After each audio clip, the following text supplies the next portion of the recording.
Damos gracias al Señor por este tiempo de alabanza, por los hermanos, por prepararnos para el culto, para alabar a nuestro amado Señor. Él es digno de toda adoración, de toda alabanza. Y cuando lo hacemos como el cuerpo de Cristo, parece que hay un plus en todo, ¿verdad? Porque no es lo mismo y damos muchas gracias por ese esfuerzo. Y también a las hermanas que antes nos sirvieron en el tiempo de comunión arriba. Damos muchas gracias al Señor por todos ellos. Bueno, pues hoy acabamos el estudio sobre la armadura de Dios. Me sonrío porque la verdad es que parece que nada más que hemos hablado sobre eso, pero estamos dentro de la carta de Pablo a los Efesios, estamos en el capítulo 6, y esta parte de la armadura que el Señor nos ha dado, que va desde el versículo 10 al versículo 17, y vamos a tener la lectura de la palabra para poder recordar lo que hemos estado viendo durante estas semanas. Efesios 6, del 10 al 17, dice la palabra del Señor: por lo demás, hermanos míos, fortaleceos en el Señor y en el poder de su fuerza, vestíos de toda la armadura de Dios para que podáis estar firmes contra las acechanzas del diablo, porque no tenemos lucha contra sangre y carne, sino contra principados, contra potestades, contra los gobernadores de las tinieblas de este siglo, contra huestes espirituales de maldad en las regiones celestes. Por tanto, tomad toda la armadura de Dios para que podáis resistir en el día malo y habiendo acabado todo, estar firmes. Estad pues firmes, ceñidos vuestros lomos con la verdad y vestidos con la coraza de justicia, y calzados los pies con el apresto del Evangelio de la paz. Sobre todo, tomad el escudo de la fe con que podáis apagar todos los dardos de fuego del maligno, y tomad el yelmo de la salvación y la espada del Espíritu, que es la palabra de Dios. En esta mañana, con la ayuda del Señor, queremos ver la segunda parte del versículo 17, que podríamos decir que dice, dice, y tomad la espada del Espíritu, que es la palabra de Dios. Obviamos el yelmo de la salvación porque ya lo vimos la semana pasada. Pero ese tomad, hacer nuestro, también implica no solamente el yelmo, sino también esta espada del Espíritu. ¿Qué hemos estudiado hasta ahora? Muy rápidamente. Pues simplemente hemos estudiado las partes de la armadura que se consideran defensivas. Seguro que más o menos, a la luz de lo que hemos leído, está claro. Todo aquello que nos ayuda a mantenernos firmes, defendiéndonos de las acechanzas del maligno. Vimos el compromiso con la verdad de Cristo, vimos una vida santa según la justicia imputada de Cristo, vimos una actitud pacífica en la que debemos estar siempre dispuestos a vivir según la paz lograda por Cristo. Vimos una confianza plena en Dios mediante Cristo, una confianza plena en su palabra, que es el escudo de la fe. Vimos el yelmo de la salvación la semana pasada, que es la esperanza futura en Cristo, la confianza plena de que nuestra salvación es segura, porque tiene un momento pasado, presente y futuro. Esa salvación la logró el Señor y somos regalos del Padre para el Hijo. Eso es lo que da certeza a nuestra salvación. Y también el saber que Cristo vendrá por nosotros, su regreso futuro, tal como Él prometió. Esa certeza, esa confianza plena es el yelmo de salvación que trae seguridad absoluta y que nos alienta a mantenernos firmes, a no desmayar frente a las tentaciones, frente a las pruebas que tengamos que enfrentar. Pero como hemos dicho, todas esas armas son defensivas. Sin embargo, llama la atención, cuando observas el texto, que Pablo acabe esta sección con un arma, con una espada, la espada del Espíritu, que es la palabra de Dios. Obviamente, como toda arma, no solamente tiene propósitos defensivos, sino también se puede usar en un momento determinado para casos ofensivos. Pero como veremos, esa utilidad ofensiva no se da con el propósito de atacar a Satanás en el sentido de hacer exorcismos o reprenderlo, como algunos enseñan, ni tampoco Pablo aquí se está refiriendo a la espada del Espíritu como una justificación a la violencia para llevar el Evangelio, como tristemente también durante muchos años se usó este texto. Una espada, hay que atacar, hay que obligar a creer.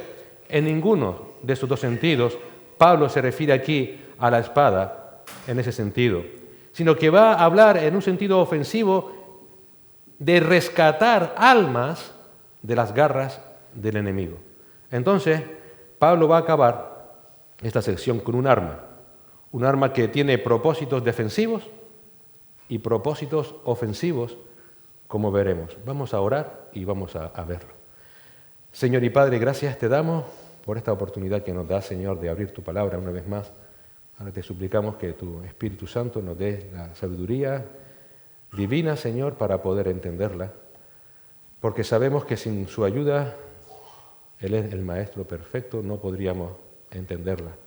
El Espíritu Santo fue quien movió a aquellos hombres a escribir tus palabras inspiradas y solamente Él puede hacerla entender. Así que, Señor, te suplicamos por su ayuda y también que nos ayudes a nosotros a ser oidores atentos a tu palabra y hacedores de ella para tu gloria. En el nombre de Jesús. Amén. La espada del creyente, el arma del creyente, la espada, la palabra de Dios. En los tiempos de Pablo, el ejército romano tenía dos tipos de espada. Una era larga, muy larga, tan larga que a veces costaba mucho levantarla, pero el propósito era atacar al enemigo de tal manera que el enemigo no te pudiera atacar a ti. Esa espada era la romfaía y no servía para otra cosa, difícilmente te podías defender con esa espada. La otra era un cuchillo no el cuchillo que tenemos en casa para cortar, para hacer bocadillos, sino un cuchillo apreciable, lo que se llama también una daga. Y ese cuchillo, esa daga, se usaba para combates cuerpo a cuerpo. Y a esa espada se le llamaba la machaira. Y precisamente esta palabra, machaira, es la que usa Pablo aquí. Así que Pablo quiere que entendamos que él aquí ahora se está refiriendo a esa espada corta, a esa daga. No está hablando de la espada larga exclusivamente para atacar, sino esa espada corta con el doble propósito, tanto defensivo como ofensivo. Vemos ese ejemplo, o un ejemplo de ese doble propósito en el huerto de Getsemaní. Si recuerdas en Mateo 26:47, Mateo usa la misma palabra para describir el tipo de espada que estaban en las manos de aquellos que fueron al huerto a capturar a Cristo. Todos ellos iban armados con esa espada y Mateo usa la misma palabra, machaira. Pero también la usa cuando se refiere a el amigo Pedro, cuando Pedro sacó su espada e intentó cortarle la oreja, cortó la oreja. Iba a decir que intentó matarlo, pero falló y le cortó la oreja al siervo del sumo sacerdote. En Mateo 26:51 leemos, y sucedió que uno de los que estaban con Jesús, en otros evangelios leemos que fue Pedro, extendió la mano, sacó su machaira, su espada, e hiriendo al siervo del sumo sacerdote le cortó la oreja. Así que tenía tanto propósitos defensivos como propósitos ofensivos. Esa es la espada que habla Pablo aquí. Esa es la espada del Espíritu Santo. Esa frase, la espada del Espíritu Santo, también se puede traducir como la espada por el Espíritu. Por el Espíritu. Ambas traducciones son posibles. La espada del Espíritu o la espada por el Espíritu. El punto es que esto es un arma espiritual. Es un arma espiritual. Como dije al principio, esto hay que tenerlo bien presente porque tristemente muchos han querido ver aquí en esta arma el uso de la violencia para llevar el Evangelio. No, Pablo está hablando de un arma espiritual, hermanos. A nadie se le ocurre ahora salir a la calle con una espada para intentar convencer a nadie. Es un arma espiritual que también nos fue dada por el Espíritu Santo, como el resto de la armadura, que también es una armadura espiritual. Y esa espada espiritual, dice Pablo, es la palabra de Dios. La palabra de Dios. La palabra, dice la espada del Espíritu, que es la palabra de Dios. Por tanto, Pablo está acabando aquí esta sección de la armadura de Dios con un arma espiritual que es la palabra de Dios. Y es un arma poderosísima. Hebreo dice que tiene doble filo y que penetra hasta lo más profundo del corazón, del alma y discierne hasta lo más profundo de los pensamientos. Pero además, como estamos leyendo, porque es un arma que te permite defenderte cuando el enemigo intenta atacarte y también atacarle cuando sea necesario. Y recuerda que este enemigo es un enemigo espiritual que es realmente poderoso, que es Satanás, y sus huestes. Por eso, a veces debiéramos de preguntarnos, como creyentes, hasta qué punto somos conscientes del poder de la palabra de Dios. En una época en la que desde ya muchas iglesias han dejado a un lado la palabra de Dios, cabría preguntarnos, ¿somos conscientes del poder de la palabra de Dios? Hoy día se da más énfasis a las emociones, se da más énfasis a las experiencias, se da más énfasis a comentarios fuera de la palabra que a la propia palabra de Dios. Como si la palabra de Dios fuera simplemente algo accesorio que simplemente leemos por costumbre o rutina, pero que en el pleno siglo XXI ya es intrascendente porque está anticuada.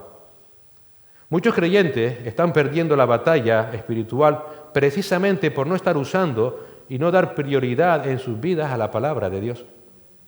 Este libro incomparable es el arma final, el elemento final de la armadura que Dios le da al creyente, y esto no es casual que aparezca así en el texto, porque en griego, cuando algo se dejaba al final era porque se quería dar énfasis. Y Pablo quiere dar énfasis. Recuerda que en toda tu armadura debes ponerte toda, tienes un arma poderosísima, que es la palabra de Dios. El hecho triste es que tantos creyentes realmente no saben cómo usarla. Y por esa razón nos volvemos víctimas de Satanás, debido principalmente por una causa, nuestra ineptitud en el uso de la espada. Quizás sabemos leerla, pero no meditamos en ella. Quizás sabemos cómo ponerla en práctica, pero no la aplicamos a nuestras vidas. Quizás sabemos qué es sabiduría de Dios, pero seguimos dependiendo de la nuestra. Es triste ver cómo muchos no valoran lo que realmente tienen entre manos. No solamente porque tristemente en muchos países de este mundo está prohibida. A veces siempre hablamos del gran privilegio que tenemos como creyentes de poder tener acceso libre a la palabra de Dios y no en una versión, en todas las que te dé la gana, cuando hay muchísimos hermanos que no tienen ese privilegio. Pero quiero darte otro punto de vista, si me permites. Muchas veces no valoramos que tenemos en nuestras manos el único objeto en toda la creación física que no tiene pecado. La palabra de Dios es el único objeto en toda la creación física que no tiene pecado, porque la palabra de Dios es de Dios mismo y Él es sin pecado. El único objeto que no está corrompido por el pecado en toda la creación, y por tanto nada de lo que afirme está corrompido por el pecado. Nada de lo que enseñe es errado, es confuso o es mentira. Nada, porque Satanás no ha podido afectar a la Biblia. La Biblia como canon, es decir, en la totalidad del libro, en todos sus libros, se denomina o se dice en teología que es infalible. ¿Recuerdas aquellos que estudiaron el curso? Esto significa que no tiene error en su totalidad, desde el Génesis hasta el Apocalipsis. El Salmo 19:7, el Salmo que antes leímos, recuerda que dice que la ley del Señor es perfecta, perfecta. Además, la palabra de Dios es inerrante en todas sus partes. Es decir, cada palabra, cada coma, cada punto, cada término no es errado ni lleva al error. Este término de inerrante, que es muy parecido al de infalible, se acuña debido a que tristemente muchos sobre todo los neoortodoxos, han intentado poner en duda ciertas partes de la Biblia. No dudo de que el Génesis sea inspirado, pero los milagros de Jesús, eso no. Por tanto, como pusieron en duda ciertas partes de la Biblia, ellos afirmaron de que no eran inspiradas y por tanto, al no serlo, contienen errores. Pero la palabra de Dios es inerrante en todas sus partes. Cada palabra, cada punto, cada coma, no lleva al error. Proverbios 30, versículos 5 y 6 dice: probada es toda palabra, cada palabra de Dios. Él es escudo para los que en Él se refugian. Por tanto, versículo 6, no añadas a sus palabras, no sea que Él te reprenda y seas hallado mentiroso. Todas y cada una de las palabras de Dios es limpia, es pura. En tercer lugar, la palabra de Dios está completa. Ya no necesitamos nueva revelación. Apocalipsis 22, versículos 18 y 19. Leemos, yo testifico a todos los que oyen las palabras de la profecía de este libro, si alguno añade a ellas, Dios traerá sobre él las plagas que están escritas en este libro. Y si alguno, versículo 19, y si alguno quita de las palabras del libro de esta profecía, Dios quitará su parte del árbol de la vida y de la ciudad santa descritos en este libro. En otras palabras, nadie puede añadir ni quitar nada de la palabra de Dios. Y eso tiene que ver mucho con lo que acabamos de ver de la inerrancia. ¿Por qué? Porque cada palabra es palabra de Dios. Y no se puede quitar ni una. Lo cuarto que muchos estudiantes vimos durante el curso es que la palabra de Dios tiene autoridad. ¿Por qué? Porque solo Dios tiene autoridad. En Isaías 1:2 leemos, oíd cielos y escucha tierra, porque el Señor habla. En otras palabras, así, en lenguaje llano para ti y para mí, más nos vale oír a Dios cuando lees la palabra de Dios. A veces la leemos por rutina, a veces la leemos porque es el tiempo que tengo, pero no meditamos en ella y más nos vale oír la palabra de Dios porque Dios nos habla a través de ella y solo Dios tiene autoridad. Así que tenemos hasta ahora de la palabra de Dios que es infalible, que es inerrante, que está completa, que tiene autoridad. En quinto lugar, es suficiente. Segunda de Timoteo 3, del 15 al 17. Y que desde la niñez has sabido las Escrituras, las cuales te pueden dar la sabiduría que lleva a la salvación mediante la fe en Cristo Jesús. Toda Escritura es inspirada por Dios y útil para enseñar, para reprender, para corregir, para instruir en justicia, a fin, el propósito, que el hombre de Dios sea perfecto, maduro, equipado para toda buena obra.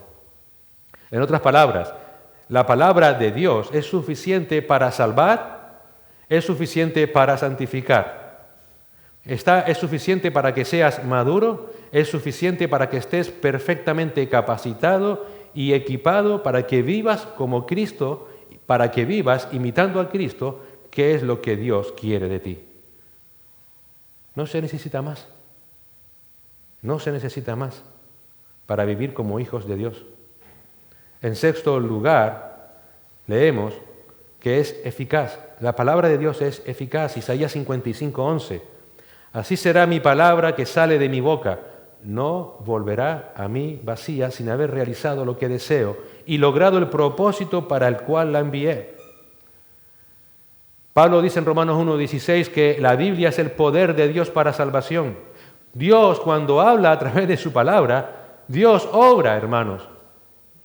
Dios obra y obra eficazmente en su soberanía para salvar, para que personas muertas pasen a tener vida, para que personas pecadoras anhelen vivir en santidad, para que corazones nuevos sean implantados en las vidas, para que los huesos secos de Ezequiel recobren vida. Esa es la eficacia de la palabra de Dios. Nunca vuelve a él vacía. Qué triste ver cómo muchas veces se desprecia ese poder, dando lugar a muchísimas otras cosas.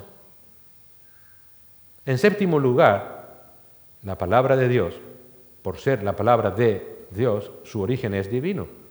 Segunda de Pedro 1:21, pues ninguna profecía fue dada jamás por un acto de voluntad humana, sino que hombres movidos, impulsados por el Espíritu Santo, hablaron de parte de Dios. La Biblia es el libro de Dios. Fue el Espíritu Santo quien comunicó la palabra de Dios, segunda de Pedro 1:21. Fue quien la inspiró, segunda de Timoteo 3:16. Por esa razón, como dijimos al principio, tienes en tus manos el único objeto que no está contaminado por el pecado. El único. Pero además, también es determinante por otra razón. Y esta razón es mucho más personal. que me gustaría que meditaras en ella. Porque te dice mucho acerca de tu relación con Dios. Y si me apuras, te va a decir mucho acerca de la veracidad de esa relación con Dios. Juan 8:47. En Juan 8:47 dice el Señor Jesucristo: el que es de Dios, escucha las palabras de Dios. Por eso vosotros no escucháis, porque no sois de Dios. Palabras duras, hermanos. El que es de Dios escuchará las palabras de Dios, pero el que no es de Dios no las escuchará. Esto ya es algo más personal. Lo que tú hagas con la palabra de Dios va a evidenciarte si realmente eres o no de Dios. Como afirma un comentarista, si tú escuchas la Biblia y la obedeces, eso muestra que le perteneces a Dios. Y si no, muestra que no le perteneces. La Biblia entonces se convierte en un factor determinante en el sentido del destino eterno de un hombre y de su relación con Dios. Todos estos atributos de la palabra de Dios nos llevan a entender que la Biblia es la fuente de toda verdad. Juan 17:17, donde el Señor Jesucristo en su oración dijo: Padre, santifícalos en tu verdad, tu palabra es verdad. Es la verdad acerca de la vida, es la verdad acerca de la muerte, es la verdad acerca del tiempo, acerca de la eternidad, es la verdad acerca del cielo y del infierno, la verdad acerca de lo que está bien y de lo que está mal, y de sus consecuencias frente a un Dios que es 3 veces santo. Es la verdad acerca de la Iglesia y de cómo debe conducirse en este mundo, y de cómo debemos cuidarnos mutuamente. Pero también es la verdad acerca de los hombres y mujeres, como hemos visto en esta carta de Efesios. Es la verdad en cómo deben ser las relaciones entre esposos, en cómo deben ser las relaciones en los matrimonios. Es la verdad acerca de los padres y de los hijos. Es la verdad acerca de las familias. Es también la verdad acerca de nuestra relación social con aquellos que son inconversos, compañeros de trabajo, empleados o como jefes. También es la verdad que afecta a todas las personas.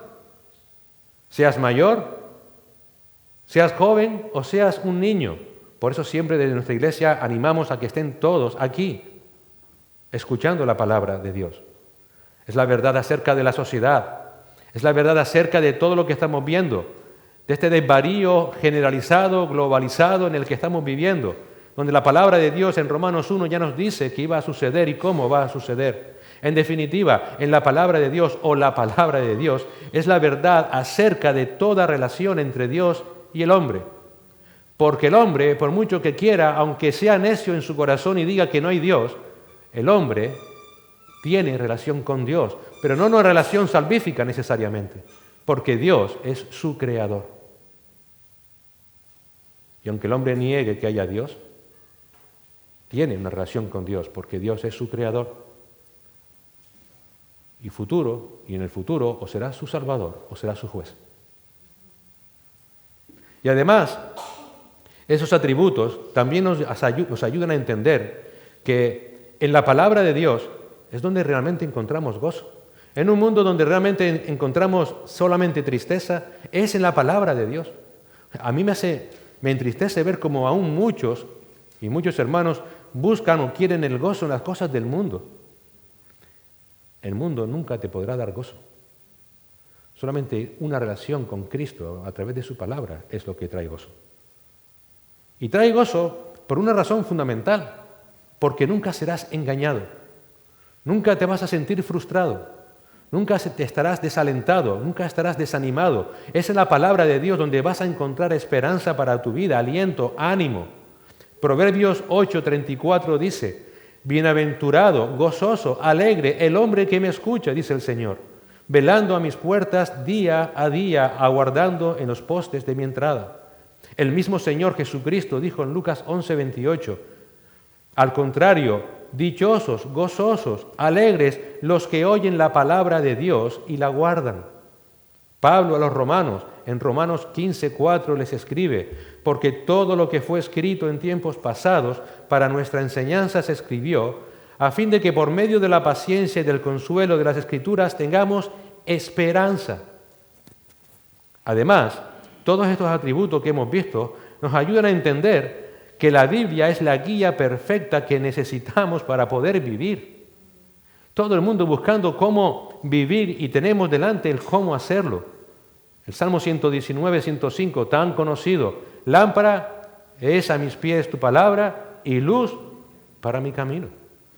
Pedro dice en su segunda carta, en 2 de Pedro capítulo 1, versículo 3, pues su divino poder nos ha concedido todo cuanto concierne a la vida y a la piedad, mediante el verdadero conocimiento de aquel que nos llamó por su gloria y excelencia. Por esa razón, el mandato de Dios a todo creyente es que deseemos, que anhelemos el crecer en el conocimiento de la palabra de Dios. Pedro dice en 1 de Pedro 2:2, desead como niños recién nacidos la leche pura de la palabra para que por ella crezcáis para salvación. La palabra de Dios es esa espada que recibiste en el momento en que el Señor te salvó. Porque esta espada es también el Evangelio del Señor Jesucristo que permanece para siempre. 1 de Pedro 1:25 leemos, mas la palabra del Señor permanece para siempre, y esta es la palabra que os fue predicada. Esa es la palabra de Dios, esa es la espada que Dios te da en tu vida. Es la espada que Él te da cuando Él te salvó, porque ahora esa misma espada, la palabra de Dios, nos guarda en santidad. Así que Dios te da toda su armadura para que te defiendas en medio de las batallas contra las mentiras del enemigo. Te da el cinto de su verdad, te da su justicia, la cual es su santidad, te da el evangelio de la paz para vivir en paz, te da el escudo de la fe, lo cual es confianza plena en Dios, te da el casco de la salvación, lo cual es la esperanza cierta de la salvación eterna, y te da la espada del Espíritu, que es la palabra de Dios.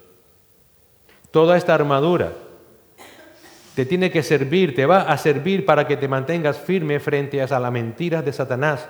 Recuérdalo siempre, los ataques de Satanás van a ser a través de sus mentiras, te va a atentar con mentiras. Mentiras que van dirigidas a que no creas nada de lo que vimos en los 3 primeros capítulos de Efesios. Satanás está luchando para que no creas lo que Dios hizo por ti por medio de Cristo desde antes de la fundación del mundo.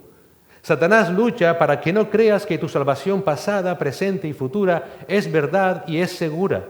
Lucha para que no creas que en Cristo y solo por la fe y solo por gracia has sido reconciliado con el Padre y que ahora eres hijo de Dios. Lucha para que no creas que ya has sido sellado para la eternidad por medio del Espíritu Santo. Lucha para que no creas que ya cuentas con toda bendición espiritual en los lugares celestiales. Y lucha para, por tanto, que te desanimes en tu peregrinar en esta vida. ¿Cuántas veces oramos, Señor, dame tu paz, y la paz ya la tenemos, o dame tu tranquilidad y ya la tenemos, o dame tu gozo y ya lo tenemos? Ya tienes todo eso, simplemente úsalo. Por eso también Satanás lucha para que no apliques en tu vida el cómo vivir como es digno del Señor, imitándole en todo, que fue lo que vimos en los capítulos 4, 5 y 6. Lucha para que no estés lleno de la palabra. Lucha para que no te dejes controlar por el Espíritu Santo. Lucha para que no seas un esposo bíblico, para que no seas una esposa bíblica. Lucha para que tú, como hijo de padres creyentes, no quieras ser como tus padres. La gran pregunta es, ¿lo está consiguiendo? ¿Está consiguiendo que dudes del Señor? ¿Está consiguiendo que no apliques en tu vida todo lo que Él te ha dicho? Si lo está consiguiendo es porque no estás usando la armadura que Dios te ha dado. Satanás va a intentar que caigas en sus mentiras. Satanás te va a atacar con todas sus tentaciones, con todo su arsenal. Y por esa razón la única manera de mantenerte firme en esos momentos es con el uso apropiado de la palabra de Dios. Repito, con el uso apropiado de la palabra de Dios, de su verdad. Tenemos, obviamente, seguro que aquí hay muchos hermanos que ya están pensando en eso, en una ilustración muy clara en la tentación de nuestro amado Señor Jesucristo y el cómo Él respondió a aquella tentación. Mateo 4, como vimos la semana pasada, lo vemos, en Lucas también, capítulo 4, cómo Satanás viene al Señor 3 veces, cómo Satanás lo ataca con 3 tentaciones directas. ¿Fue Satanás? No fue ninguno de sus demonios, Satanás mismo. Primer ataque, no confíes en Dios, Jesús. haz que estas piedras se conviertan en pan y no esperes a que Dios venga a proveer para tus necesidades. Tú solamente hazlo. ¿Cómo se defendió Cristo? Citando las Escrituras de manera apropiada. Cristo respondió, Mateo 4:4, y dijo, escrito está, no solo de pan vivirá el hombre, sino de toda palabra que sale de la boca de Dios. El Señor se defendió recordando específicamente Deuteronomio capítulo 8, versículo 3, donde leemos, y te humilló y te dejó tener hambre y te alimentó con el maná que no conocías ni tus padres habían conocido, para hacerte entender que el hombre no solo vive de pan, sino que vive de todo lo que procede de la boca del Señor. Satanás vino por segunda vez al Señor y ahora le atacó usando las Escrituras. ¿Y qué le dijo? Tírate desde lo alto del templo, Jesús, que tú sabes que tu Padre va a mandar ángeles. O sea, tienta a tu Padre, Jesús, tiéntalo. Cristo de nuevo se defiende usando otra Escritura. Mateo 4:7 dijo el Señor, también está escrito, no tentarás al Señor tu Dios. Jesús, ¿de dónde sacaste eso? Deuteronomio 6:16. No tentaréis al Señor vuestro Dios como le tentasteis en Masá. Y la tercera vez, Satanás le tienta prometiéndole todos los reinos del mundo. La condición, póstrate ante mí, Jesús. Y el Señor usa otra escritura exactamente enfrentando esa tentación. Mateo 4:10. Entonces Jesús le dijo, vete, Satanás, porque escrito está, al Señor tu Dios adorarás y solo a Él servirás. ¿Qué citó aquí Cristo? Deuteronomio 6:13 y Deuteronomio 10:20. En el 6:13 solamente leemos, temerás solo al Señor tu Dios y a Él solo adorarás y jurarás por su nombre. Pues asimismo, como hizo el Señor, también podemos hacer nosotros.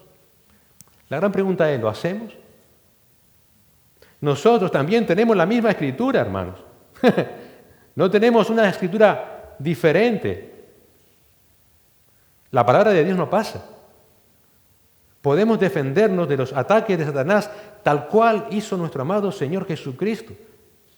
Él no solamente nos dio la armadura, sino que nos ejemplificó cómo usarla.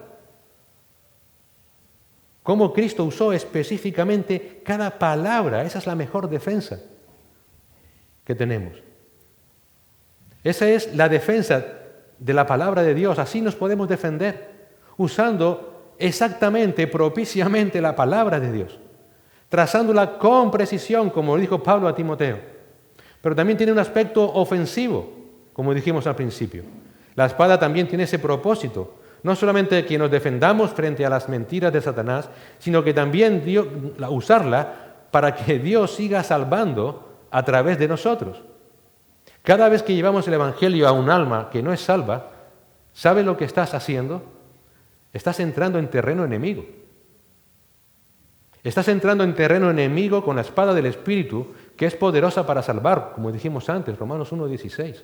Cada vez que alguien es redimido por la gracia del Señor a través de ese Evangelio que tú llevas, estás siendo copartícipe de la victoria que Cristo está logrando y del cual hay gozo en el cielo, Lucas 15:7. Cuando proclamas la palabra de Dios, cuando se la enseñas a tus hijos no creyentes, cuando le hablas de ella a tu esposa o esposo no creyente, o a tus amigos o en el trabajo, literalmente, repito, literalmente estás entrando en el reino de Satanás con la palabra de Dios como un arma ofensiva, anhelando que Dios salve. Pero Satanás lo sabe. Satanás sabe que estás entrando en su terreno y no le va a agradar. Satanás sabe además que la palabra de Dios tiene poder y obviamente no se va a quedar cruzado de brazos. Va a intentar por todos los medios que esa palabra no tenga efecto en esos corazones. Vemos esa realidad, seguro que te acuerdas también, en Mateo 13, en la parábola que nuestro amado Señor dio de los terrenos.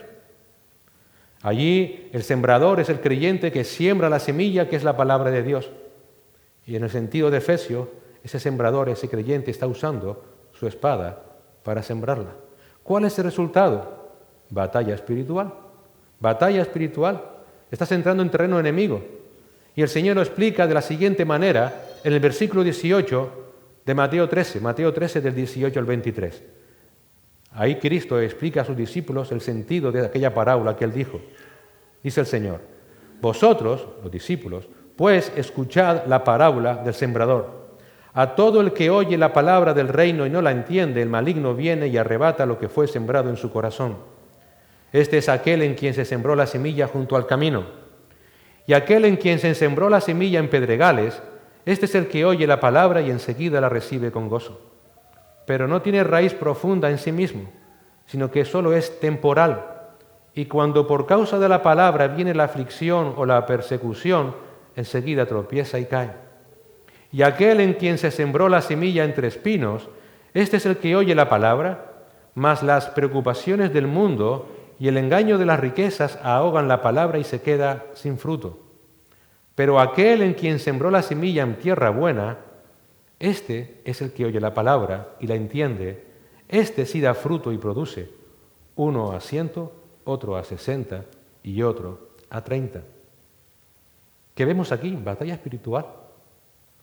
Satanás va a batallar para asegurarse que esa palabra que tú estás llevando en terreno enemigo no sea efectiva. A unos, versículo 19, el maligno le va a arrebatar esa palabra, es decir, de alguna manera hará que se olviden de ella, que no le presten la importancia de vida. Muchos de los que nos visitan viven así, vienen pero no están prestando atención a la palabra de Dios. Otros, versículo 21, Satanás les va a apartar de ella por causa de la palabra cuando sean afligidos o sean perseguidos. Y otros, versículo 22, los va a apartar de la palabra por medio de los deseos y riquezas del mundo. Sin embargo, versículo 23, en otros, y gracias a Dios, esa palabra dará fruto abundante de salvación. ¿Cuál es el punto aquí? ¿Cuál es el principio? El principio que tenemos aquí es que Satanás está ocupado intentando que no podamos llevar a cabo ese poder ofensivo de la palabra de Dios, sea mediante la mentira de que no es importante, sea mediante la persecución o la aflicción de la vida, sea mediante los deseos de la carne. El caso es que sea como él sea, él quiere detener la palabra de Dios. ¿Por qué? ¿Por qué, Señor? ¿Cuál es el principio aquí? Porque él sabe que si encuentra buen terreno, va a dar fruto. Fruto a 100, a 60 o a 30. Satanás sabe perfectamente que la palabra de Dios tiene poder. La gran pregunta es, ¿tú lo sabes? ¿Nosotros lo sabemos? Y Satanás lo sabe. Como esta palabra de Dios caiga en buen terreno, va a dar fruto seguro. La palabra de Dios nunca va a regresar vacía. Siempre hará lo que Dios quiere. Como leímos antes en el Salmo 19:7, la palabra, solo ella, tiene la capacidad de convertir el alma. Esta es una obra divina, hermanos. Por eso la palabra de Dios es viva y eficaz, como leemos en Hebreos 4:12. Es penetrante, actúa en el interior, en el alma, en el espíritu de la persona.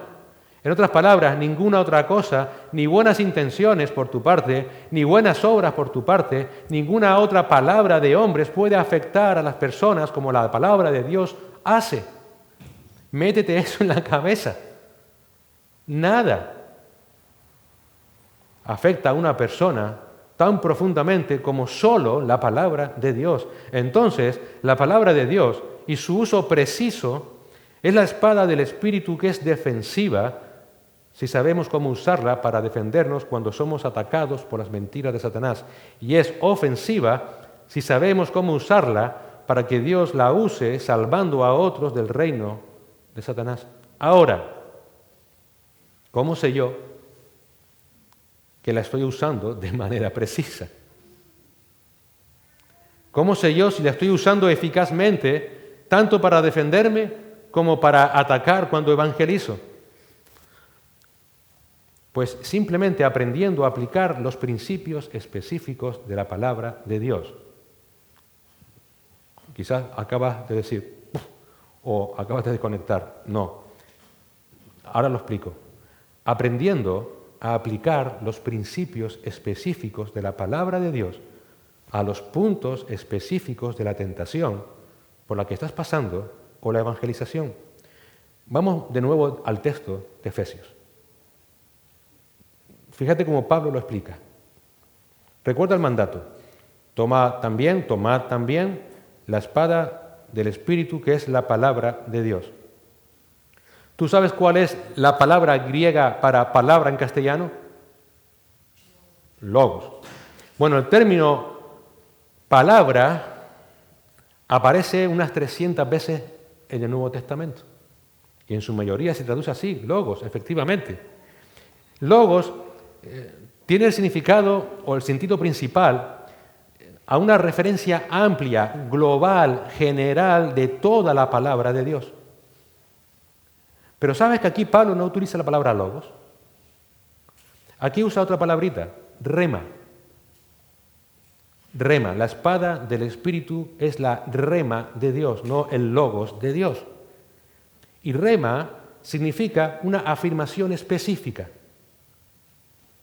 de la Biblia, algo más concreto de la Biblia. El diccionario Vine dice del significado de esta palabra rema lo siguiente: en su distinción de logos, no es la Biblia entera como tal, sino el pasaje individual de las Escrituras que el Espíritu Santo trae a nuestra memoria para su utilización en tiempo de necesidad, siendo el prerequisito de ello la lectura habitual y la memorización de las Escrituras. Entonces, la espada del Espíritu aquí no es toda la globalidad de las Escrituras, sino un pasaje específico de la palabra de Dios. Claro, que para conocer ese pasaje específico necesitas conocer toda la palabra de Dios. En otras palabras, si no conocemos lo que Dios dice de manera específica acerca de la tentación, no la vas a poder enfrentar. Si no sabes de manera específica cómo evangelizar y qué es el Evangelio, no podrás evangelizar, no podrás batallar llevándolo a los que están cautivos, esclavizados a Satanás.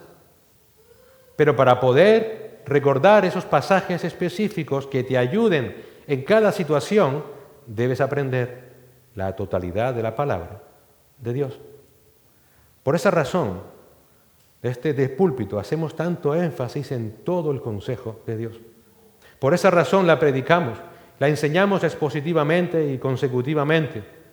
Por eso es que predicamos y en ocasiones repetimos hasta la saciedad, incluso a veces reconozco que cansinamente, punto por punto.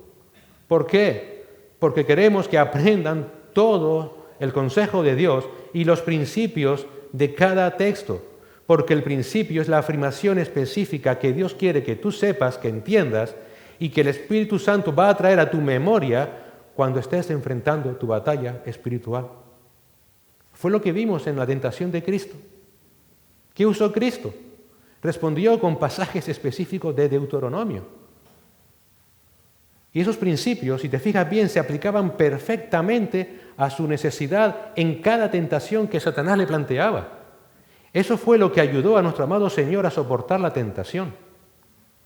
Eso es trazar con precisión la palabra de verdad, 2 Timoteo 2:15.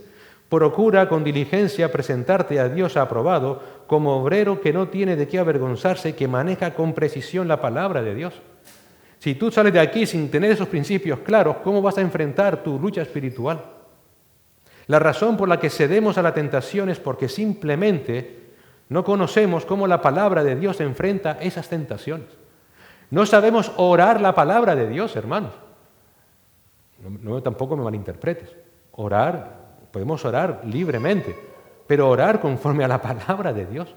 Que nuestra mente no se haga nuestra voluntad, sino la voluntad de Dios, y para eso no hay nada mejor que orar conforme a la palabra de Dios.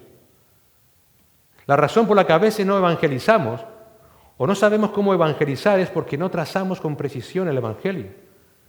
Y eso sucede porque no conocemos el Evangelio.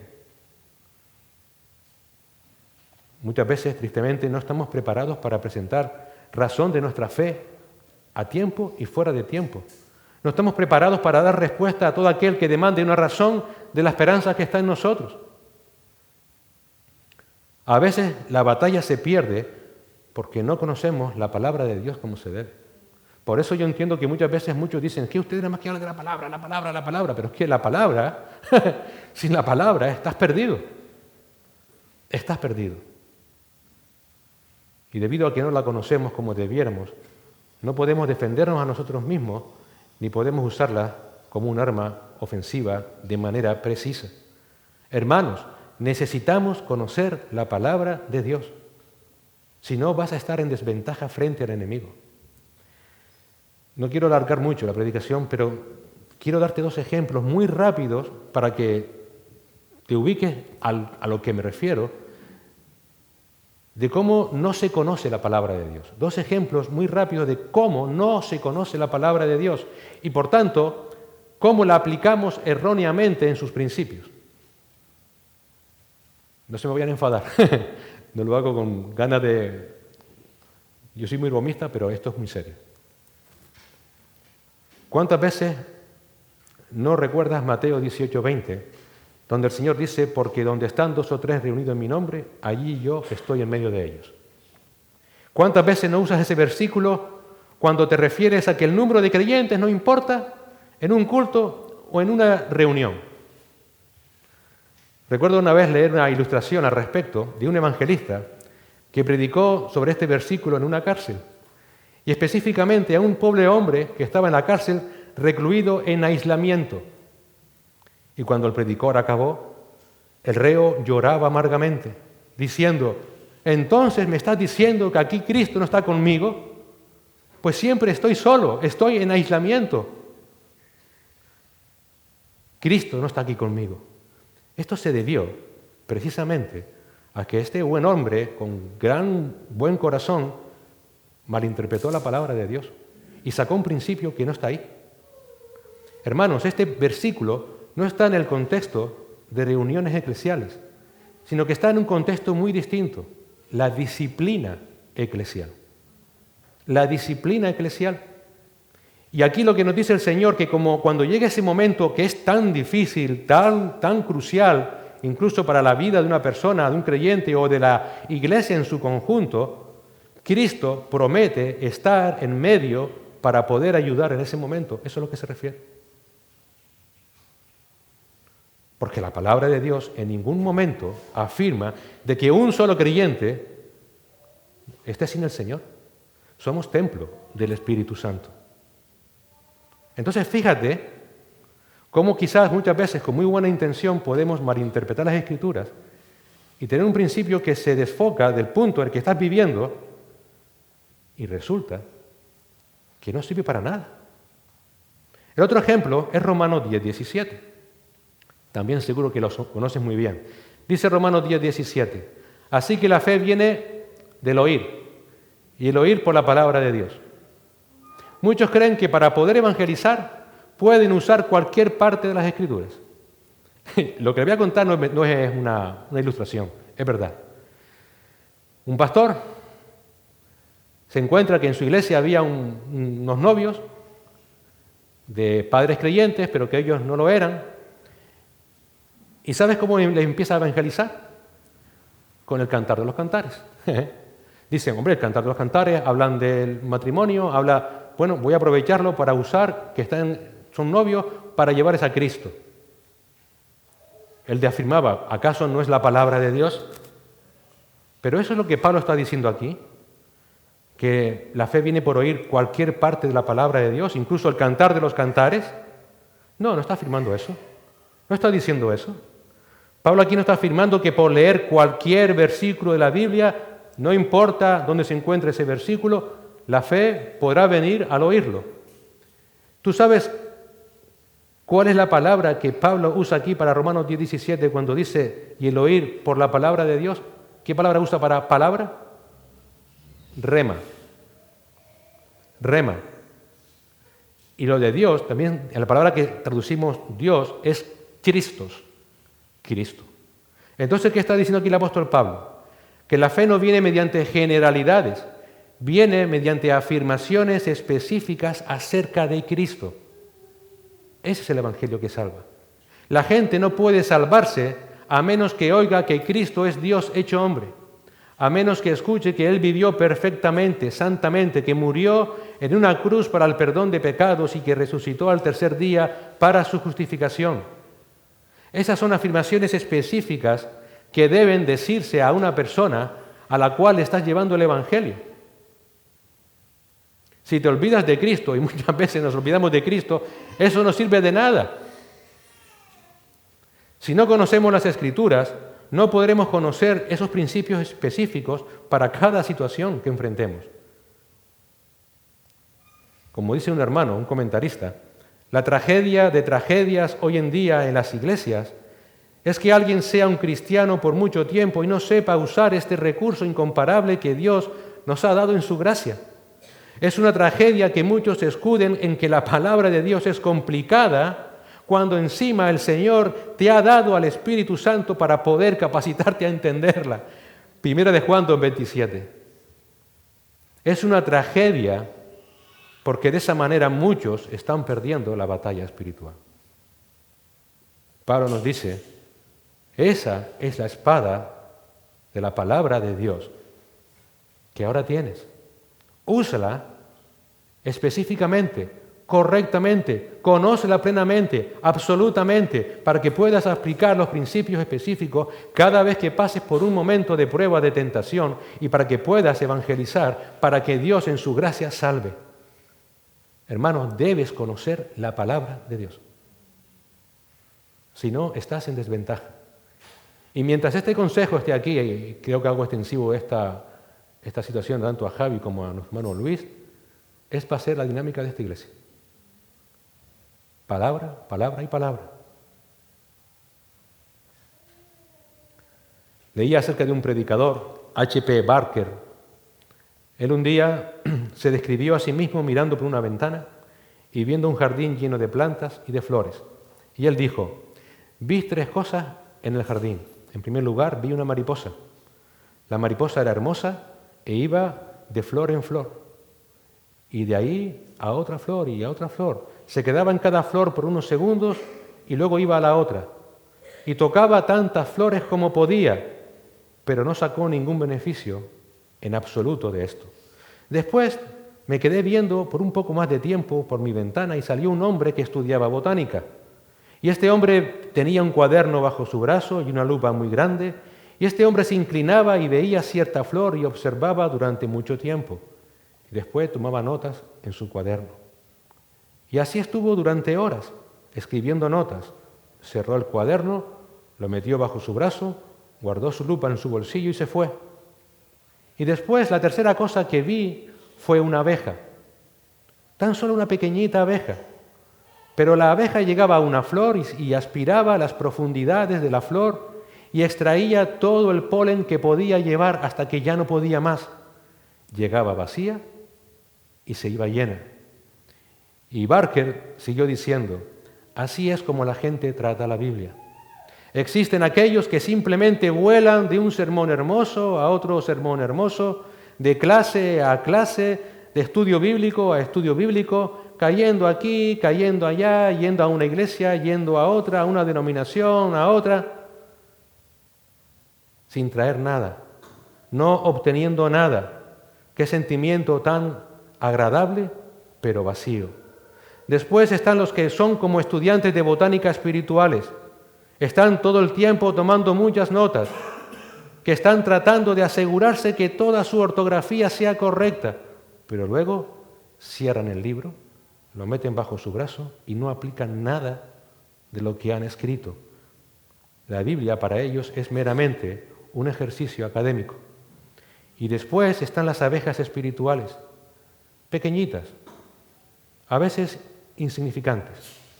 Ellos lo único que quieren es extraer de toda flor preciada todo lo que allí encuentran para poder producir miel y de esa manera beneficiar a otros.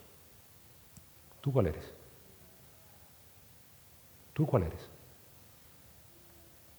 La espada que te va a permitir defenderte de las tentaciones, que te va a permitir, en la gracia del Señor, sacar a algunos del infierno, si así es su voluntad, ¿está disponible para ti? La gran pregunta es, ¿la estás usando apropiadamente? ¿Conoces la palabra de Dios? No quisiera acabar sino simplemente recordar, hermanos, que todo lo que hemos visto en las últimas semanas sobre la armadura completa de Dios, en un sentido tiene nombre, Jesucristo. Porque si lo miras bien, esa armadura no es más que un retrato de nuestro amado Señor Jesús. Cristo es la verdad, como el cinto de la veracidad. Él es nuestra justicia, nuestra coraza. Él es nuestra paz. Su fidelidad hace que la que no tenemos nosotros sea una realidad. Él es nuestra salvación y Él es la palabra viva de Dios. Si no usamos esa armadura, es como decirle a Cristo, no te necesito. Lo mismo. Concluyo con las palabras del apóstol Pablo en Romanos 13. La noche está muy avanzada y el día está cerca. Por lo tanto, desechemos las obras de las tinieblas y vistámonos con las armas de la luz. Andemos decentemente como de día, no en orgías y borracheras, no en promiscuidad sexual y lujurias, no en pleitos y envidias. Antes bien, vestíos del Señor Jesucristo y no penséis en proveer para las lujurias de la carne. Señor y Padre, gracias te damos por tu palabra, Señor. Gracias porque en ella encontramos todo lo que necesitamos para esta vida, porque en ella encontramos a Cristo. Gracias por Él. Gracias, amado Señor, por no aferrarte a tu condición de Dios, sino humillarte haciéndote hombre, para morir en una cruz, para que todo aquel que ponga en ti su confianza y se arrepienta de sus pecados pueda ser salvo. Y gracias, Señor, porque no solamente tú lograste nuestra salvación, también has logrado nuestra santificación y nuestra seguridad de que un día estaremos contigo para siempre. Lo has logrado todo, Señor. Ayúdanos a descubrir esas riquezas, esas maravillas de tu riqueza en tu palabra, Señor. Ayúdanos a entenderlo y a perseverar en ella. Ayúdanos a ser no meros estudiosos de la palabra, sino como aquella abejita, que saquemos todo lo que hay en ella para poder mantenernos firmes en las batallas cuando Satanás intente atacarnos y poder ser hombres y mujeres, siervos tuyos, que realmente prediquemos tu palabra con precisión, para que tú, Señor, en tu gracia, en tu infinita compasión y misericordia, sigas salvando a muchos. Señor, esa es nuestra responsabilidad. No es la responsabilidad de unos pocos, sino de tu iglesia universal, global y local, como aquí en Ciudad Alta. Ayúdenos, Señor, a mantenernos firmes en tu palabra. Gracias por ella, Señor.